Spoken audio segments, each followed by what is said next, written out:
Kita masuk pada jenis-jenis angin. Jadi ada beberapa jenis. Yang pertama angin tetap, yang kedua angin muson atau angin musim, yang ketiga angin lokal, yang keempat angin siklon dan antisiklon. Jadi maksudnya ini apa? Angin tetap ini yang bertiup sepanjang tahun. Jadi dibedakan beberapa jenis angin barat, angin timur, angin pasat dan angin antipasat. Angin barat ini angin yang bertiup dari daerah maksimum subtropis 30 derajat ke minimum subkutub lintang 60 derajat, baik lintang utara maupun lintang selatan. Nah, angin timur, angin dingin yang bergerak dari maksimum kutub 90 derajat ke arah minimum subkutub 60 derajat, baik lintang utara maupun lintang selatan. Angin pasat ini angin tetap yang berasal dari daerah tekanan maksimum subtropik 30 derajat sampai 40 derajat lintang utara atau lintang selatan menuju ke arah daerah tekanan minimum ekuator khatulistiwa. Angin pasat meliputi belahan bumi utara disebut angin pasat timur laut dan angin pasat di belahan bumi selatan disebut angin pasat tenggara. Jadi, di sekitar Khatulistiwa, kedua angin pasat ini bertemu karena temperatur di daerah tropis selalu tinggi. Maka massa udara tersebut dipaksa naik secara vertikal atau konveksi. Daerah pertemuan kedua angin pasat tersebut dinamakan daerah konvergensi antar tropik atau dikat. Dikat ditandai dengan temperatur selalu tinggi. Akibat kenaikan massa udara ini, wilayah dikat singkatan yaitu terbebas dari adanya angin topan. Akibatnya, daerah ini dinamakan daerah doldrum wilayah tenang. Yang keempat, angin antipasat, di mana ketinggian tertentu massa angin pasat naik secara vertikal, kembali bergerak mendatar ke arah wilayah subtropis. Jadi angin antipasat bergerak meninggalkan khatulistiwa menuju daerah maksimum subtropis. Itu maksudnya dari angin tetap. Kita lanjut dengan angin muson atau angin musim. Angin yang bertiup atau berhembus secara periodik, jadi berganti arah setiap setengah tahun sekali. Angin muson barat laut terjadi antara Oktober, April, dengan letak matahari berada di belahan bumi selatan, terutama Australia lebih banyak menerima panas matahari, sehingga suhu di sana lebih tinggi. Sedangkan suhu di benua Asia rendah. Jadi angin bergerak dari Asia ke Australia sehingga Indonesia terjadi musim penghujan karena di perjalanannya banyak membawa uap air. Sedangkan angin muson timur laut terjadi antara April Oktober karena periode ini matahari berada pada belahan bumi bagian utara. Sehingga bagian Asia yang banyak menerima pemanasan matahari akibatnya suhu di benua Asia tinggi dan di benua Australia rendah. Jadi angin bergerak dari Australia menuju Asia sehingga di Indonesia terjadi musim kemarau karena dalam perjalanannya sedikit membawa uap air. Kita masuk pada angin lokal. Angin lokal ini terbagi beberapa ya. Yang pertama angin darat dan angin laut, di mana pada malam hari suhu udara di daratan lebih cepat dingin sehingga tekanan udara di atas daratan tinggi maksimum. Nah, sementara itu suhu udara di lautan lambat dingin sehingga tekanan udaranya rendah minimum. Sehingga angin bergerak dari daratan menuju ke laut disebut dengan angin darat. Sebaliknya, pada siang hari terjadi pergerakan udara dari laut menuju darat, disebut angin laut. Dan yang kedua itu angin lembah dan angin gunung, di mana angin yang bertiup dari lembah menuju lereng gunung yang terjadi di siang hari. Sementara angin gunung adalah angin yang bertiup dari puncak gunung menuju lembah, terjadi pada malam hari. Dan yang ketiga, angin fon, di mana angin jatuh yang sifatnya turun, kering, dan panas. Hal ini karena uap air yang dibawa telah diturunkan sebagai hujan di lereng gunung yang berhadapan dengan arah datangnya angin. Angin fon memiliki nama yang berbeda-beda di banyak daerah. Beberapa angin fon bertiup di Indonesia. Yang pertama, angin brubu terdapat di Sulawesi Utara. Yang kedua, angin bohorok terdapat di Deli, Sumatera Utara. Angin kumbang terdapat di Cirebon, Jawa Barat.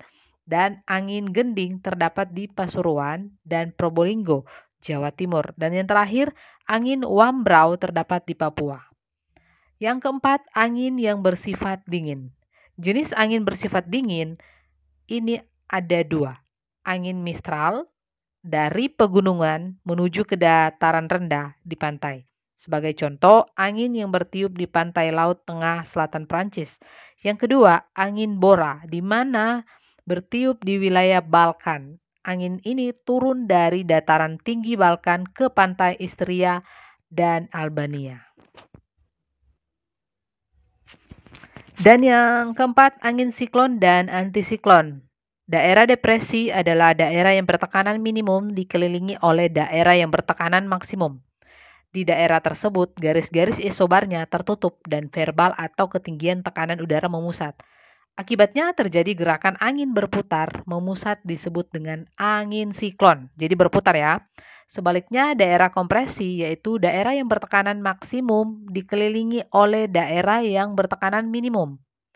Jadi daerah ini ingin angin maksudnya berputar dengan arah yang keluar disebut dengan angin antisiklon. Arah gerakan kedua jenis angin tersebut sesuai dengan hukum Weis-Ballot. Angin siklon memiliki kecepatan yang sangat kuat sehingga bersifat merusak. Penyebutan angin siklon untuk masing-masing daerah berbeda-beda. Ada angin siklon di Samudra Atlantik disebut hurricane. Yang kedua, angin siklon di Laut Cina Selatan disebut typhoon. Yang ketiga, angin siklon di Teluk Benggala dan Laut Arab disebut siklon. Angin selanjutnya yang keempat di Amerika, daerah tropis disebut tornado, dan siklon di Asia Barat disebut sengkejan. Jadi angin antisiklon tidak kuat seperti halnya angin siklon. Kondisi cuaca daerah yang berangin antisiklon cerah tidak berawan. Angin ini merupakan angin turun sehingga lebih panas dan lebih kering dibanding angin siklon.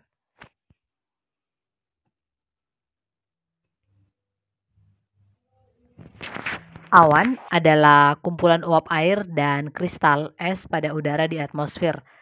Awan terjadi karena adanya pengembunan atau pemadatan uap air yang terdapat di udara setelah melampaui keadaan jenuh. Kondisi awan dapat berupa cair, gas, atau padat dan sangat dipengaruhi oleh keadaan suhu. Pembagian jenis awan yang ada sekarang ini adalah hasil dari Kongres Meteorologi Internasional yang diadakan di Munich, Jerman pada tahun 1802 dan Uppsala, Swedia pada tahun 1894. Jadi pembagian jenis awan atau taksonomi awan yang pertama itu ada awan tinggi, kedua awan menengah, yang ketiga awan rendah, dan yang keempat awan yang terjadi karena udara naik terdapat pada ketinggian 500 sampai 1500 meter. Baik, yang pertama, kita bahas dulu angin tinggi. Ini pada ketinggian antara 3 sampai 18 km. Berjenis selalu terdiri dari kristal-kristal es karena pengaruh letaknya.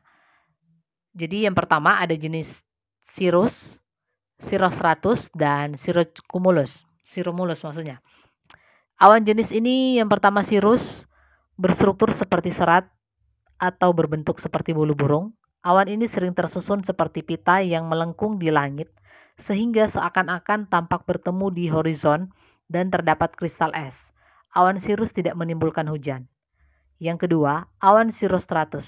Bentuknya seperti kelambu putih yang halus dan rata yang menutup seluruh langit sehingga langit nampak cerah atau seperti anyaman yang bentuknya tidak teratur. Awan ini sering menimbulkan halo lingkaran bercahaya yang mengelilingi matahari atau bulan. Biasanya terjadi pada musim kemarau. Lanjut yang terakhir cirromulus. Awan jenis ini terputus-putus dan penuh dengan kristal-kristal es sehingga terbentuknya seperti segerombolan domba dan sering menimbulkan bayangan. Lanjut awan menengah, terdapat pada ketinggian antara 2 sampai 8 km. Awan yang tergolong awan menengah adalah altocumulus dan altostratus. Kenapa? Altocumulus ini jenis berukuran kecil-kecil, tetapi banyak biasanya berbentuk seperti bola yang agak tebal berwarna putih pucat dan nada bagian kelabu. Awan jenis ini bergerombol sehingga tampak saling bergandengan. Yang kedua, altostratus. Awan jenis ini berukuran luas dan tebal. Karena awan altostratus kelabu sehingga dapat menghalangi sebagian sinar matahari atau bulan. Lanjut pada awan rendah, terdapat pada ketinggian kurang dari 2 km. Awan yang tergolong dalam awan rendah, yang pertama stratocumulus, yang kedua stratus, dan yang ketiga nimbostratus. Jadi awan jenis ini bentuknya seperti bola-bola yang sering menutupi seluruh langit sehingga tampak seperti gelombang di lautan. Lapisan awan ini tipis sehingga tidak menimbulkan hujan. Yang kedua, stratus, awan yang rendah dan sangat luas. Tingginya di bawah 2000 meter, melebar seperti kabut dan berlapis-lapis. Kabut dan awan stratus pada dasarnya tidak berbeda. Yang ketiga, nimbostratus. Jadi awan ini bentuknya tidak menentu. Tepiannya tidak beraturan. Di Indonesia, awan ini hanya menimbulkan gerimis saja. Awan ini berwarna putih kelabu dan penyebarannya di langit cukup luas. Selanjutnya, awan yang terjadi karena udara naik. Terdapat pada ketinggian 500 sampai 1500 meter. Yang pertama, cumulus. Mereka merupakan tebal dengan puncak-puncaknya yang agak tinggi. Terbentuk pada siang hari karena udara naik. Jadi awan ini terkena sinar matahari hanya pada sebelah sisinya. Timbullah bayangan berwarna kelabu. Dan yang kedua, cumulonimbus. Awan jenis ini dapat menimbulkan hujan. Dengan kilat guntur, awan ini bervolume besar, posisinya rendah, berpuncak tinggi dan melebar, sehingga merupakan awan yang tebal. Biasanya di atas awan cumulonimbus terdapat awan cirrostratus. Hal ini sering terjadi pada waktu angin ribut. Jadi kemampuan awan menimbulkan hujan tergantung pada musim. Karena pada musim kering di daerah dingin, walaupun awannya tebal, belum tentu mendatangkan hujan. Karena dapat bertiup angin pada musim panas di daerah tropis, walaupun awannya tipis sering terjadi hujan. Ada juga awan rendah dan dekat dengan permukaan bumi, disebut kabut. Jenis-jenis kabut, yang pertama kabut sawah, kedua adveksi, ketiga industri, keempat pendinginan. Sawah ini yang terjadi pada malam hari atau pagi hari.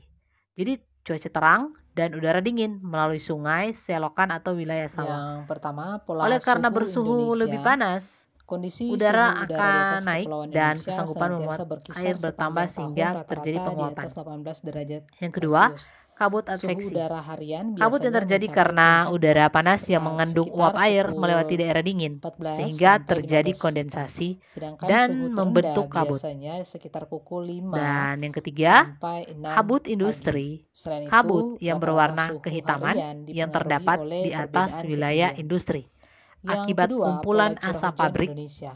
Jadi Curah hujan jumlah di wilayah inti Indonesia kondensasi berbeda-beda di berbagai bertambah tempat. banyak, Terdapat sehingga udara yang mengandung daerah-daerah yang uap air memiliki curah membentuk kabut. hujan sangat tinggi. Yang ketiga, kabut Namun, ada pendinginan pula di yang mana relatif terjadi rendah. pada malam hari Secara umum, dan rata-rata udara curah hujan terang kawasan karena pendinginan. Indonesia bagian Jadi barat lapisan lebih udara yang tinggi terjadi mencapai dibandingkan kelembapan dengan relatif bagian tengah dan 100%. Oleh karena posisi lintang Indonesia terletak di sekitar ekuator, pola curah hujan di atas wilayah Indonesia dipengaruhi oleh pergeseran daerah konvergensi antara tropik atau disebut dikat, disingkatnya. Jadi bulan-bulan yang memiliki curah hujan terbanyak biasanya sesuai dengan posisi dikat.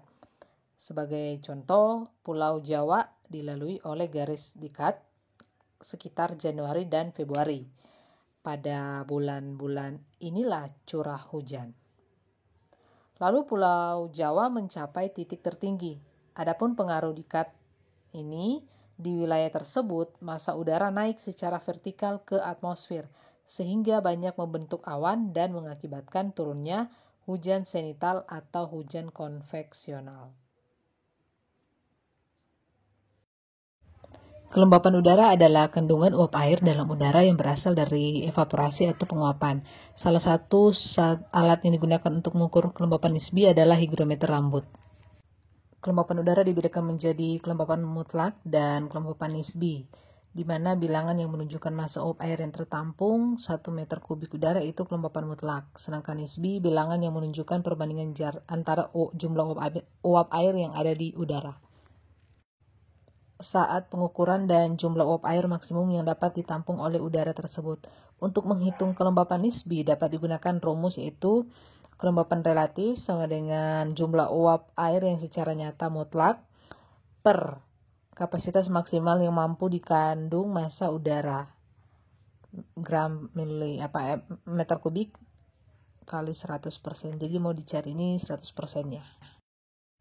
Contoh soalnya, pada suatu ruangan bersuhu 25 derajat Celcius, kemampuan maksimum udara menampung uap air adalah 100 gram.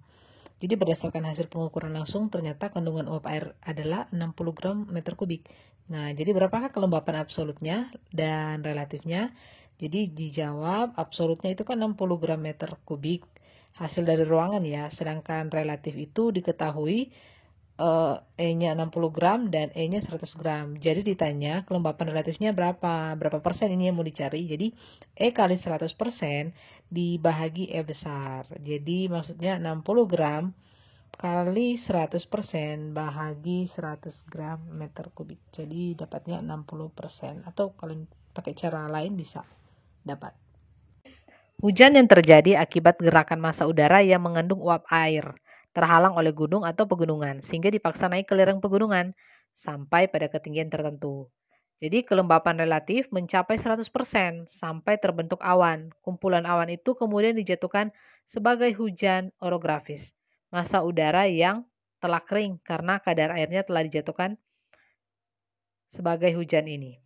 Terus bergerak menuruni lereng, daerah bayangan, hujan disebut sebagai angin fon. Kalau hujan zenital, ini konveksi yang terjadi akibat massa udara yang banyak mengandung uap air naik secara vertikal. Jadi pada daerah ini awan terbentuk akibat pemanasan materi sehingga terjadi kenaikan massa udara ke atmosfer secara vertikal. Sampai pada ketinggian tertentu kelembapan relatifnya mencapai 100%. Jadi kumpulan awan itu kemudian dijatuhkan sebagai hujan konveksi. Jadi hujan ini banyak terjadi di daerah doldrum.